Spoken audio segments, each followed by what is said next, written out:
ორი მთავარი მიზეზია, რატომაც გვჭირდება შემოსავლის წყაროს განსაზღვრა საგადასახადო მიზნებისთვის.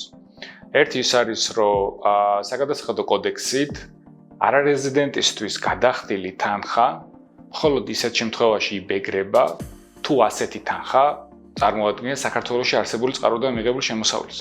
ანუ ჩვენივე კოდექსით თანხის გადამხდელი საგადასახადო აგენტი არ არის ვალდებული, რომ წყაროსთან დააკავოს გადასახადი, თუ არარეზიდენტის მიერ მიღებული თანხა 104 მუხლით ითვლება უცხოური წყაროდან მიღებული შემოსავლით. მეორე მიზეზი წყაროს განსაზღვრის საჭიროებისა არის ის, რომ ფიზიკური პირი საქართველოში იბეგრება მხოლოდ საქართველოში არსებული წყაროდან მიღებული შემოსავალზე. ანუ თუ ფიზიკურმა პირმა მიიღო შემოსავალი, რომელიც კოდექსის 104 მუხლით ითვლება უცხოური წყაროდან მიღებულ შემოსავლად, ასეთ შემოსავალზე ფიზიკური პირი არ იხდის საშემოსავლო გადასახადს. როდესაც საქართველოს საგადასახადო აგენტი უნაზღაურებს თანხებს არარეზიდენტს, რა ანალიზის ჩატარება არის ამისთვის საჭირო, იმის დასადგენად ასეთი გადახდილი თანხები ექვემდებარება თუ არა წყაროსთან დაბეჭდას. პირველი აუცილებელი და ძალიან მნიშვნელოვანი ნაბიჯია, რომ განსაზღვროთ სწორი კლასიფიკაცია მივცეთ გადახდილ თანხებს. მაგალითად, ეს არის თუ არა მომსახურება თუ როიალტი, თუ მომსახურება არის ხომარ უკავშირდება უძრავ ქონებას საქართველოში, ხომარ უკავშირდება მოძრავ ქონებას საქართველოში, რა სფეროსთან არის დაკავშირებული ესეთი მომსახურება.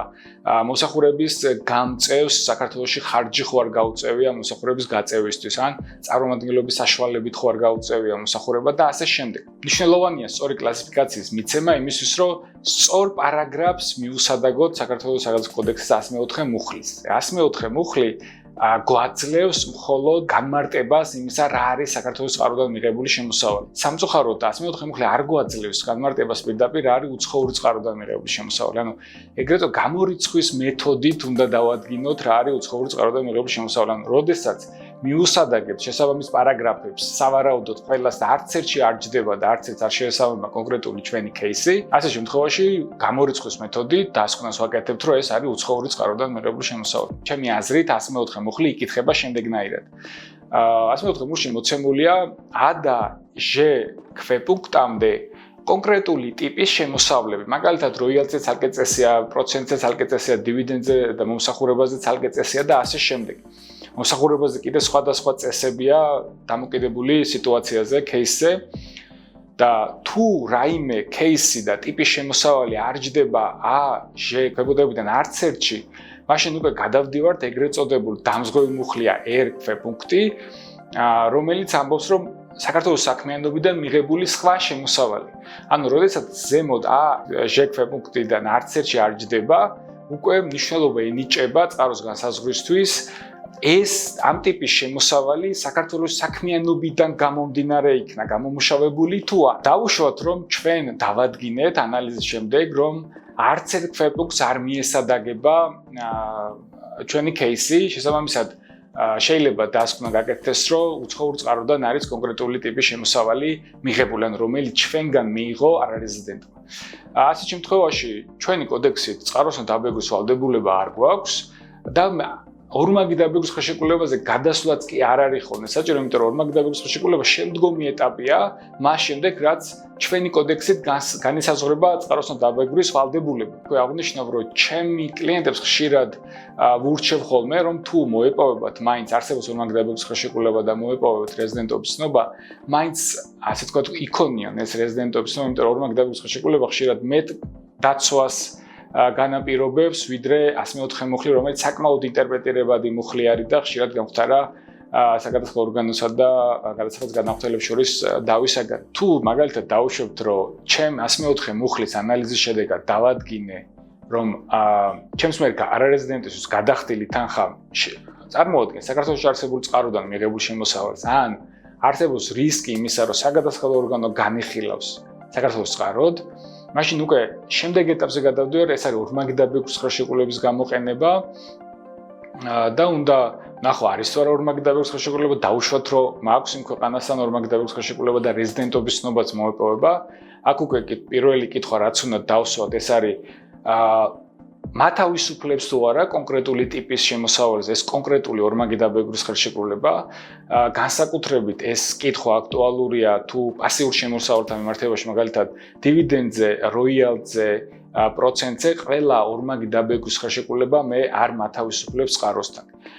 ასევე აქტუალურია სერვისთან მიმართებაში განსაკუთრებით თუ სერვისი გაწეულია ფიზიკური პირი არარეზიდენტის მიერ და ის იმყოფებოდა საქართველოში ამოსახურების გაწევის პროცესში ან ნაწილობრივ. და თუ ნახეთ, რომ კონკრეტული ტიპის შემოსავალზე ორმაგი დაბეგრვის ხელშეკრულება მათავისუფლებს, მაგალითად პასიურ შემოსავალთან მიმართებაში რა კითხვაც უნდა დავსვათ არის ხომ არ არის რისკი იმისა, რომ მომსახურების მიმღები შეიძლება არ ჩაითვალოს ბენეფიციურ მფლობელად.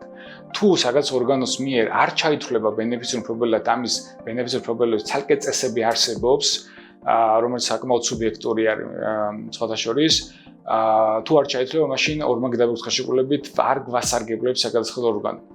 ხოლო მეორე საკითხი, რაც ძალიან მნიშვნელოვანია და ბენეფიციურ მფლობელობას უკავშირდება გარკვეულწილად, აქტიურ შემოსავალთან მიმართებაში ეს არის ხომ არ არსებობს რისკი იმისა, რომ შემოსავლის მიმღები არარეზიდენტი ჩაითვლება გაიგრეთ წოდებულ კონდუიტ, ანუ გამტარ კომპანიად.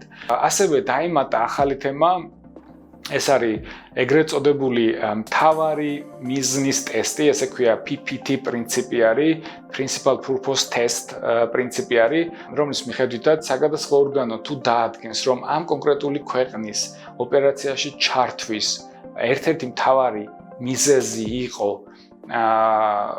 სწორედ ორმაგი დაბეგრვის ხელშეკრულებით საგადასახადო შეღავათის გამოყენება, ერთ-ერთი მთავარი და არა ერთადერთი მთავარი, ასეთ შემთხვევაში მათ შეიძლება მიეცეთ უფლება, რომ ამ შეღავათის მიღებაზე უარი გითხრათ.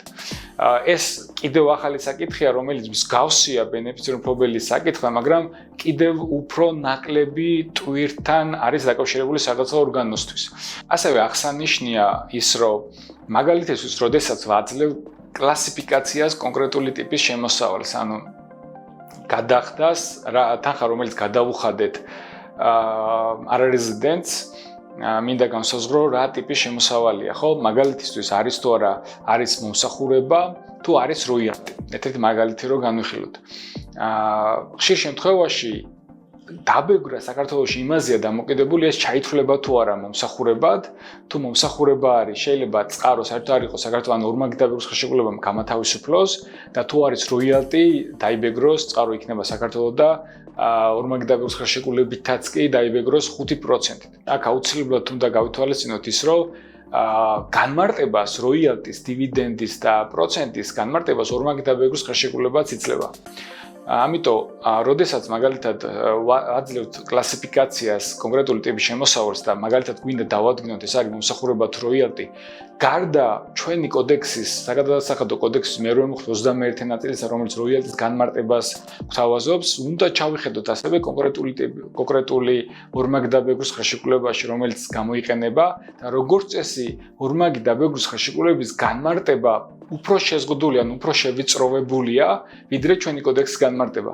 და ხშირად შეიძლება გამოვიდეს ისე, რომ ორმაგი დაბეგრვის ხელშეკრულებით ეს არ იყოს როიალტი, ჩვენი კოდექსით იყოს მომსახურება, შესაბამისად, უკვე ისეთი მუხლი გავრცელდეს ხელშეკრულების, რომელმაც გამათავისუფლოს.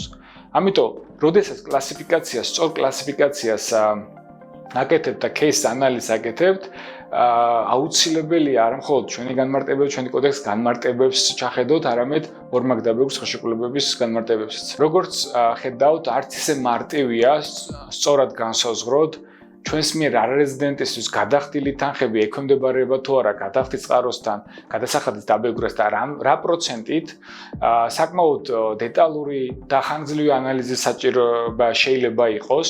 მე გავსაუბრობ სტანდარტულ кейსებზე, როდესაც მაგალითად Facebook-ის გადახდა, ან Google-ის გადახდა, მე ვსაუბრობ უფრო სპეციფიურ კონკრეტულ кейსებზე. ამიტომ გირჩევთ, რომ ასეთი გადაწყვეტილების მიღებამდე, ანუ დაუბეგრო თუ არ დაუბეგრო გადახდა წყაროსთან, აუცილებლად გაიაროთ კონსულტაცია ამ სფეროში სპეციალიზებული საგადასახადო კონსულტანტთან, რომელმაც უნდა ჩაატაროს ეს ყველა ანალიზი, რაზეც ვისაუბრეთ და ამის შემდეგ დადოს დასკვნა ექვემდებარება თუ არა არარეზიდენტის გადახდილი თანხები წყაროსთან დაბეგრვას. ანალიზა აუცილებელია, იმიტომ რომ შეიძლება თქვენ უხდიდეთ თანხას არარეზიდენტს, რომელსაც ბექგრაუნდით წყაროსთან, მაგრამ სახელმწიფო კოდექსით და ორმაგდაბების ხელშეკრულების ეს ვალდებულება არ გაგაჩნდეთ, ან პირიქით შეიძლება ათავისუფლებდეთ თქვენს კომპანიას გადახდეთ წყაროსთან, მაგრამ არსებობდეს რაღაც ნიუანსები, რომელიც წარმოქმნის რისკს იმისა, რომ საკადასტრო ორგანო მოგედავება წყაროსთან დაბეჭდასთან დაკავშირებით. ამიტომ ასეთ თემაში განსაკუთრებით ეს ეხება დიდი ოდენობის თანხის გადახდან რეგულარულ არასტანდარტულ кейსებს აუცილებელია და გირჩევთ მიიღოთ ყოველთვის კონსულტაცია.